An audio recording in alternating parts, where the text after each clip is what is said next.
Hello friends, तो कैसे हैं आप सब। आई होप आप सब अच्छे होंगे। तो आज की इस वीडियो में हम क्या देखने वाले हैं, हम देखने वाले हैं अगर आप यूपीएससी या यूपीपीसीएस की प्रिपरेशन कर रहे हो तो मेंस एग्जाम होता है। ठीक है, तो मेंस के जो है आर्ट एंड कल्चर मैंने स्टार्ट की हुई है। मैंने आपको क्वेश्चन वाइज में आपकी प्रिपरेशन करवा रही हूँ। ठीक है, तो आर्ट एंड कल्चर का जो है मैं आपको ये क्वेश्चंस करवा रही हूँ। क्वेश्चन क्या है, भारतीय संस्कृति की विशेषताओं का विस्तृत वर्णन कीजिए। क्वेश्चन के माध्यम से मैं आपको सारी आर्ट एंड कल्चर पढ़ा दूंगी। तो चलिए, आपको क्या करना है, वीडियो को अच्छे से समझना है एंड अपना क्वेश्चन एंड आंसर को इसको अपनी कॉपी में नोट डाउन करना है एंड इसको लर्न करना है एंड लिखने की आपको प्रैक्टिस करनी है।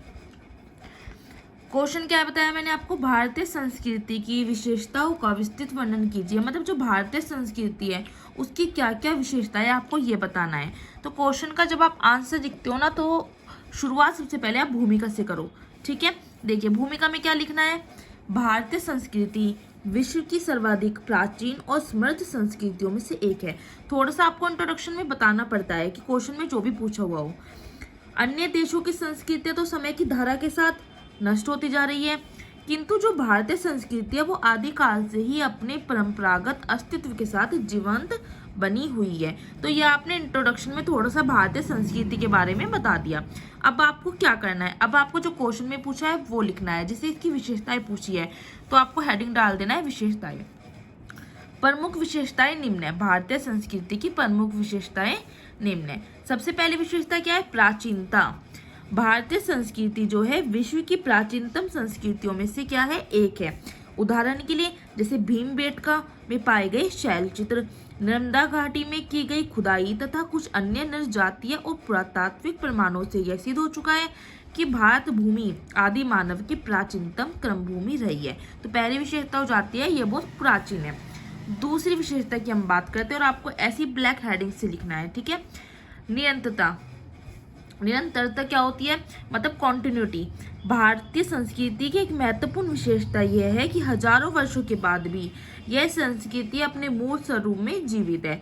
गीता और उपनिषदों के संदेश हजारों सालों से हमारी प्रेरणा और क्रम के आधार पर रहे हैं। अब बात करते हैं हम तीसरी विशेषता की। तीसरी विशेषता क्या आती है, आध्यात्मिकता एवं भौतिकता का समन्वय, इनका कोऑर्डिनेशन। आध्यात्मिकता मतलब धार्मिकता का, ठीक है, और भौतिकता का। आध्यात्मिकता अर्थात धार्मिकता भारतीय संस्कृति के सभी अंग जैसे धर्म, दर्शन, वास्तु, स्थापत्य, मूर्तिकला आदि को क्या करती है, प्रभावित करती रही है। वहीं भौतिकता की बात करें तो वसुदेव कुटुंबकम जैसे विचारों के साथ विश्व कल्याण की बात करती है। आगे आ जाते हैं, भारतीय संस्कृति में आश्रम व्यवस्था के साथ धर्म, अर्थ, काम और मोक्ष जैसे 4 पुरुषार्थों का विशिष्ट स्थान रहा है। इन पुरुषार्थों ने ही भारतीय संस्कृति में आध्यात्मिकता के साथ भौतिकता का एक अद्भुत समन्वय स्थापित किया है। नेक्स्ट आप विशेषता क्या लिखोगे, लचीलापन और सहिष्णुता। भारतीय संस्कृति की सहिष्णु प्रकृति ने इसे दीर्घायु और स्थायित्व प्रदान किया है। भारतीय संस्कृति में कभी भी धर्म या संस्कृति के नाम पर बंधन नहीं लगाए गए, इसलिए प्राचीन भारतीय संस्कृति के प्रतीक हिंदू धर्म को धर्म न कहकर कुछ मूल्यों पर आधारित एक जीवन पद्धति की संज्ञा दी गई है। और हिंदू का मतलब क्या है, किसी विशेष धर्म के किसी धर्म विशेष के अनुयायी से न लगाकर भारतीय से लगाया गया है। मतलब क्या है कि हिंदू का मतलब उन्होंने किसी धर्म विशेष के अनुयायी से नहीं लगाया, भारतीय से लगाया गया, ये विशेषता है। और कभी भी धर्मीय संस्कृति के नाम पे बंधन नहीं लगाई। ये आपको अपनी लैंग्वेज में भी आप थोड़ा बहुत लिख सकते हो। ठीक है, नेक्स्ट विशेषता क्या आ जाती है, ग्रहणशीलता। भारतीय संस्कृति की सहिष्णुता और उदारता के कारण उसमें क्या है, ग्रहणशील प्रवृत्ति को विकसित होने का अवसर मिला है। जिस संस्कृति में लोकतंत्र और स्थायित्व के आधार व्यापक हो, उस संस्कृति में तो ग्रहणशीलता की प्रवृत्ति क्या है, स्वाभाविक रूप से उत्पन्न हो ही जाती है।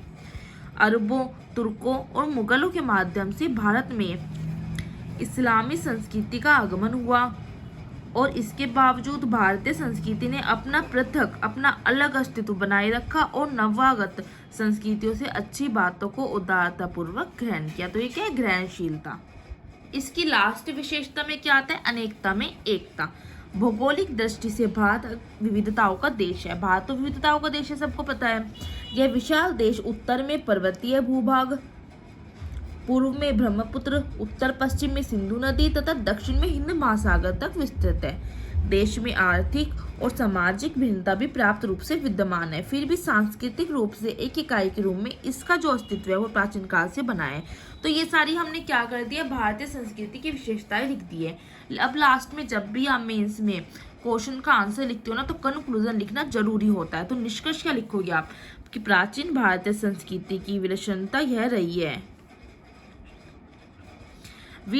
यह रही है कि इसमें उत्तर, दक्षिण तथा पूरब, पश्चिम के सांस्कृतिक उपादान सहज ही समेकित हो गए।